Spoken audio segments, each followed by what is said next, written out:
I'm Courtney McBath from the Calvary Leaders Network, and today we answer the question, how do you turn followers into leaders?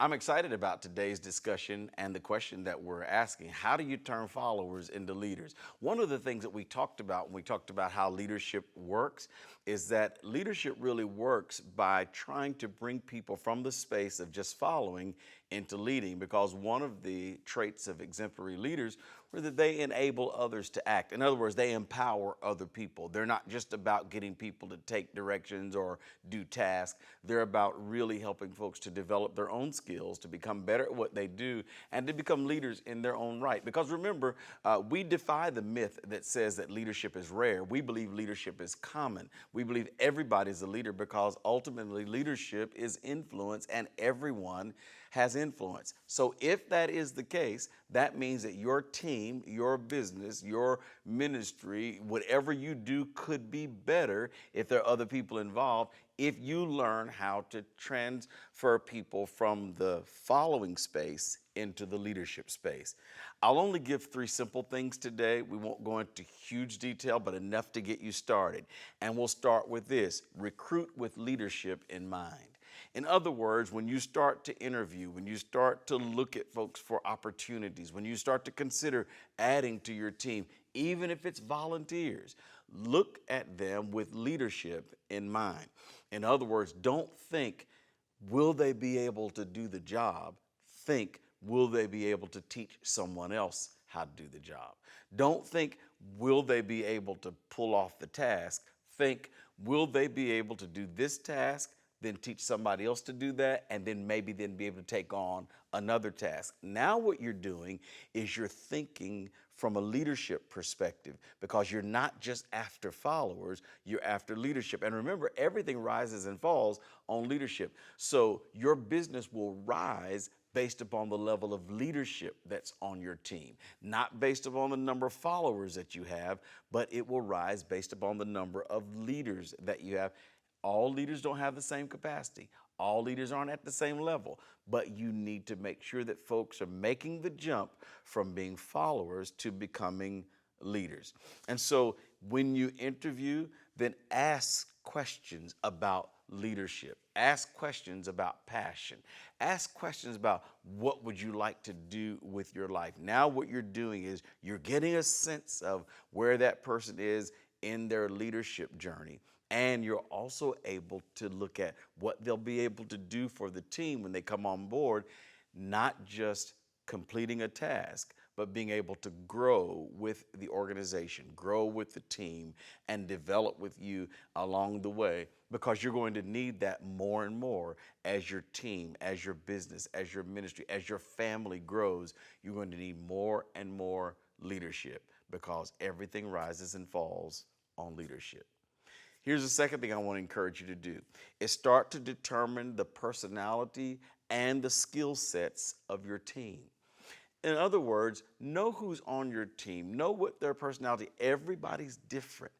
We're not all the same. Some of us a little more introverted, some of us a little more extroverted. That doesn't mean that we try to change the extrovert to be the introvert or vice versa. What it means is I find what that person is good at based upon their personality, and I try to move them into that direction. Might even help for the whole team to do a Myers-Briggs analysis and know who everybody is on the team. One of the things I've found with teams is that when we kind of know each other, we know how we're wired, we know what turns us on, we know what turns us off, we know what we're good at, we know what we're not good at, we know what we really like, we know what we really don't like. You're probably not going to change that person from a like to a dislike, or from a passion to a non-passion, or vice versa. But you'll have to then know what they do well and help to guide them in that general direction.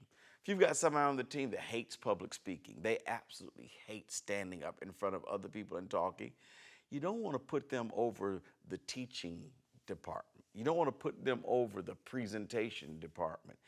No, maybe they like doing things in the background better, setting it up, putting it together, making it work, doing the plans.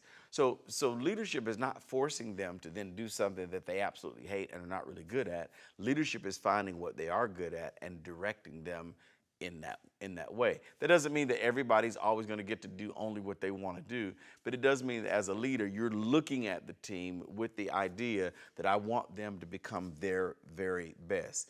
So not only Myers-Briggs for personality, but even skill inventory.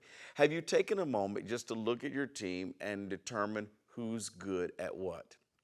Now, that may seem so simple, it might even seem like a waste of time, but I am telling you, you will discover so much if you ever sit down, put down the names of the folk on your team, and just think, what are they good at? And you list all the things they're good at. I promise you that if you'll take this inventory of your team, there's some things that they're good at that you're not utilizing them in that you actually need. I promise you, you'll discover areas that the team is desperately in need of, and the need is already met. In other words, the person is right there. You just haven't done an inventory. You see, leaders, it's so easy to get caught up in the day-to-day, the routine, the schedule, what we got to do, what we got to get done, and you never stop. Take a look at your team. Take some inventory of their skills so that, friend, you end up working smarter instead of working harder. I want to challenge you to take a good look at the skills and the personalities of the folks on your team. And then, most importantly, give them something to lead. Leadership comes not by talk and not by classes, but by experience. You've got to give folks an opportunity to lead something. If you're petrified to do that because you're scared they'll mess it up, well, don't give them something to lead that's life-threatening or that's operation critical. Give them something to lead that doesn't put a lot of pressure on them, doesn't put a lot of pressure on you, but it does show you, do they have the juice to pull it off? Do they have the heart to do it? How much leadership can you entrust them with? You see, I want to talk to you a little bit about playing it safe, because so many of us, we're leaders and we're pretty decent leaders, but we constantly play it safe. We're scared it's going to come back to haunt us. And so we're constantly, we're covering ourselves. We've got all kinds of acronyms for that I won't use today, but we're constantly covering ourselves to make sure that we don't end up looking bad. But when you operate that way, what you do is you truncate the potential of the team, and you abbreviate the potential that the team has because you're scared to give somebody a chance to try something. I've spent my life leading people, and I've spent my life taking chances, giving people opportunities to try. Have I messed up? Have I made mistakes at times? Did I pick the wrong person? Absolutely. But there have been a lot of other times that it was the right person.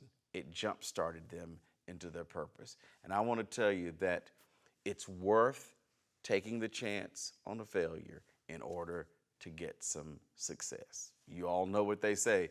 If you're going to be the home run king, you're going to have to be the strikeout king too. If you're going to be the home run queen, you're going to have to be the strikeout queen, because those who hit the most home runs take the most swings. And so I want to encourage you, take some chances with your folks and give them an opportunity to lead, because that experience alone will develop them, it'll develop your team, and it'll push you along to the next level. So friend, that's how you move followers into leadership. I'm Courtney McBath. I lead Calvary Leaders Network.